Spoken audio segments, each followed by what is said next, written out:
Hello everybody, I'm Wesley Kirk, also known as Money Monkey with Medieval Monkey Creations.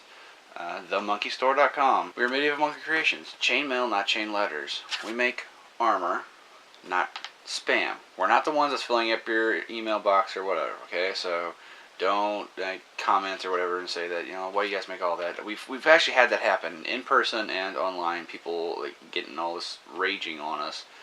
It's not what we do. We do armor, and honestly, how can you confuse this with that? I don't know. This is our safety spiel. We normally give this out at the beginning of every one of our classes. So we thought, why not share the information? It's kind of grown over time. If the version that you're seeing now is different than the version you had seen previously, make sure to pay attention to everything, because we added something new after every convention or every time something comes up. So make sure to pay attention to that, okay?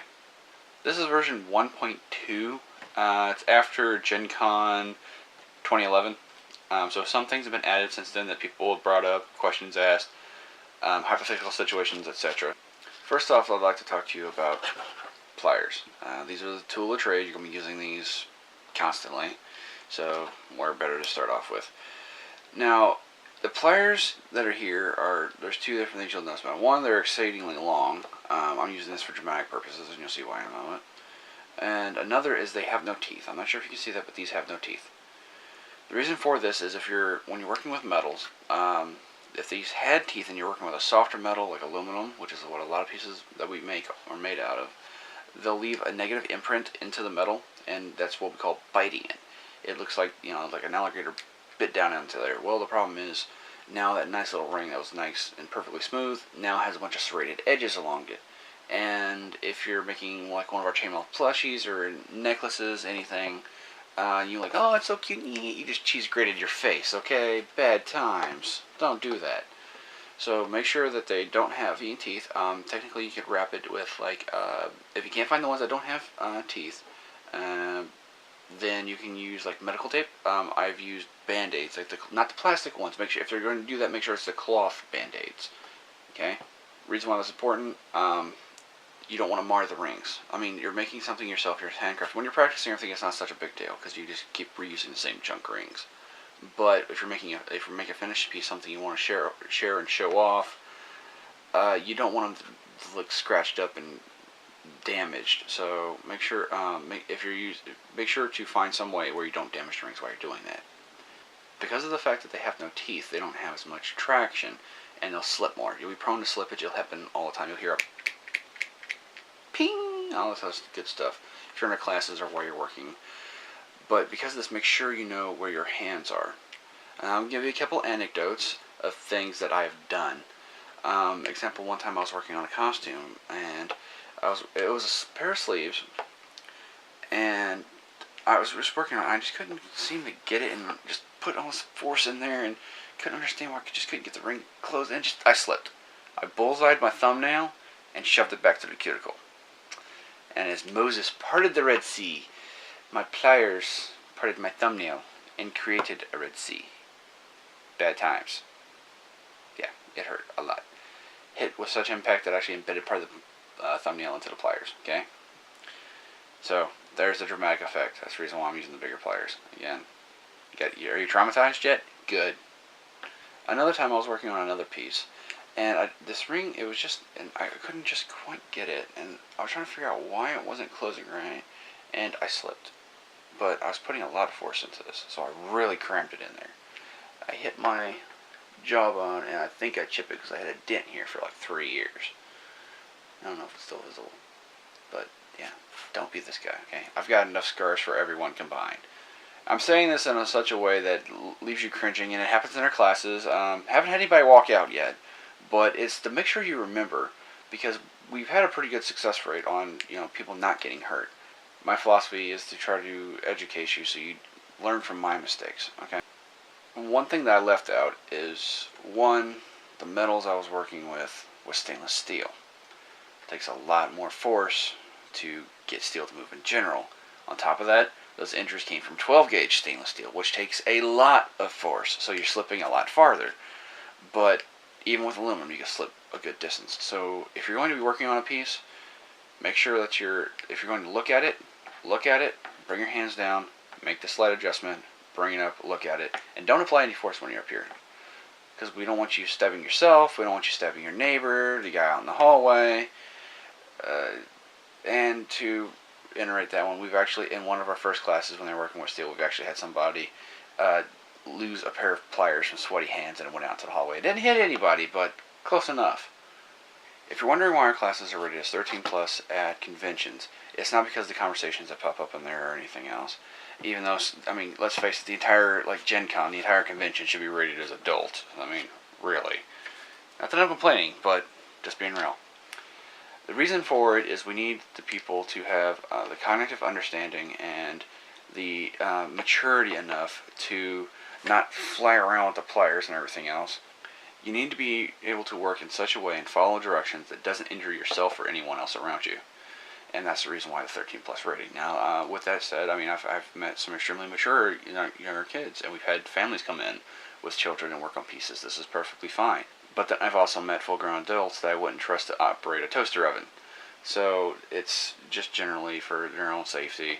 That's why the rating is there. Another thing that needs to be understood when working with chainmail is that small parts are small. Anywhere along the line from where you get the kit or you're working to whoever gets the finished product, all the way along that, and every person that comes in contact needs to understand that small pieces are small. This seems repetitive, but it's true. While this piece is rather large by itself, the same thing with my tie, individually it is made up of small pieces, really small rings, that are put together with physical force. They are just closed with physical force. It is not welded. The term for this is called bunting, where you just physically make the two ends meet together. Enough physical force will make it unbunt. Will make it fall, open up and possibly fall out, and now it becomes a danger. So anybody from you yourself making it to whoever ends up with a finished product, they need to understand that this is possible to happen. Whether it's Junior or Uncle Junior, anybody swinging around hitting stuff, it could pop open. So I'm just letting you know in advance, it's a possibility. This next one came about because of a booth we had at a convention. Chainmail does not grant teddy bear AC bonus versus dog. Okay. And now a translation for everyone else. Basically, the chainmail will not protect the teddy bear against the dog. Chainmail is never designed for piercing anyway, but all that aside, it's not a good idea to give a chainmail wearing anything, or any chainmail at all, to your canine companion. If they start biting on it, rings can pop loose. They can start looking like Hellraiser with spikes everywhere. Bad times. You might say, why would he mention this? It's another one of those cases where we wouldn't mention unless somebody had tried it. And indeed, somebody was actually intending to buy one of our chainmail teddy bears at this convention, and in order to make it last longer for their dog, because apparently their dog was rough on toys. We denied sale. Beep beep. Okay. This has come up quite often, and I've been asked quite a few times about this, especially because the movie Wild West and things like that. Chainmail is not bulletproof.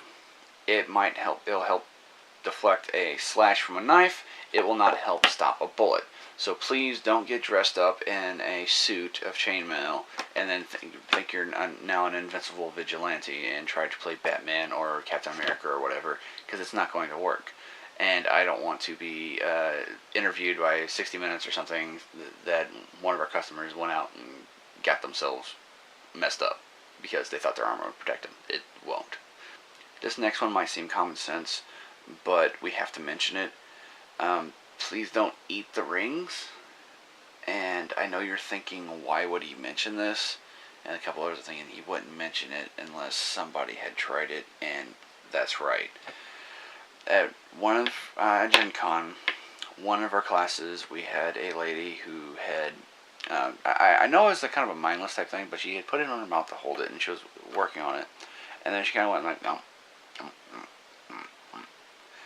Between me and my partner Josh, also known as Player Monkey on the website, we saw 2 rings go in, and only one came out. Like Mad Max in the Thunderdome. Rings are not tasty. These I don't care how much you're lacking in metal deficiency or whatever. Please don't. We didn't call her out at the time, but If you're watching this and you're the one that did it, you know who you are. Yeah, don't do it. We were a little shocked at times. We didn't really know how to handle it, so we didn't color out in class. Just every class after that class, we started mentioning it. So if people that had been to 2 of our classes in the same day, and then suddenly we're adding that in there, in between those 2 classes, somebody had done it, or during that previous class. So yeah, don't eat the rings. If you like doing chainmail, and we hope you do, and you decide to go on and try to make your own rings and do like the whole experience yourself, don't use galvanized steel. I know it's cheap. I know hardware stores all over have it for like, I don't know, $20 for like a 100-yard spool or whatever. Don't do it. And here's why. That galvanization coating on there is actually zinc. Okay? That is toxic. It can leach into your skin. Anecdote of Plier Monkey. He went the cheap method and did that a lot. Not for pieces that he had sold, but for his own personal stuff. This is before he even knew about that. And I was actually the one that informed him. But he went around, I mean, he had like necklaces and bracelets, and he had like working on his own shirt and all this other good stuff.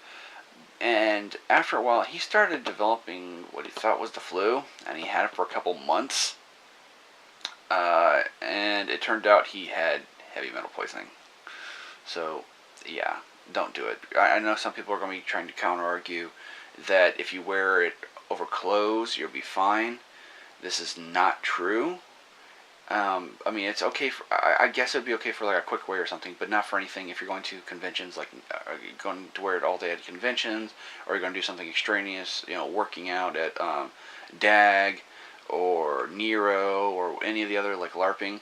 I went to a Nero event. It was, when there's the weekend events, and I had soaked through 4 layers of clothing from sweat, including the chainmail I was wearing. Now, of course, I was wearing aluminum, but had it been galvanized steel, when you're sweating, your pores are open, and basically as soon as the metal gets overtaken by the sweat, and that sweat is now basically a highway that's going to leach it right back through your clothing and into your skin. So, don't do it.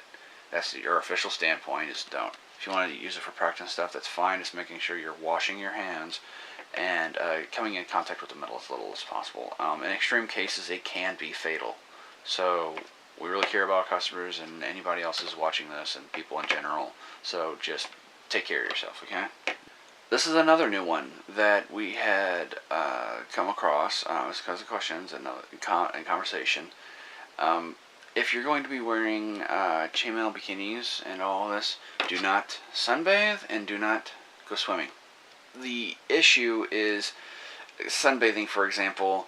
It's metal, conducts heat, and it can get extremely hot in the sun, and you don't want to George Foreman grill your sensitive areas, okay? I mean, some interesting tan lines aside, it can be very bad. I've talked to a couple other people and confirmed, yes, this can happen, so yeah. And as far as swimming, if you're wearing the metal, besides the fact that the sun, which the incident, the whole no sunbathing, you're decreasing your overall buoyancy. It can actually make you sink even if you're wearing like aluminum or something. It increases fatigue, etc. So it can just become a hazard. So as nice as it might be, to wear it or whatever, and how good you look in it, whatever, just be careful. Just try to think things through and all that, and don't, in any similar circumstances, try to avoid it. So conventions and stuff are fine, events are fine. Just don't go like try to deep sea swim and then wonder why you can't get off the bottom. Okay.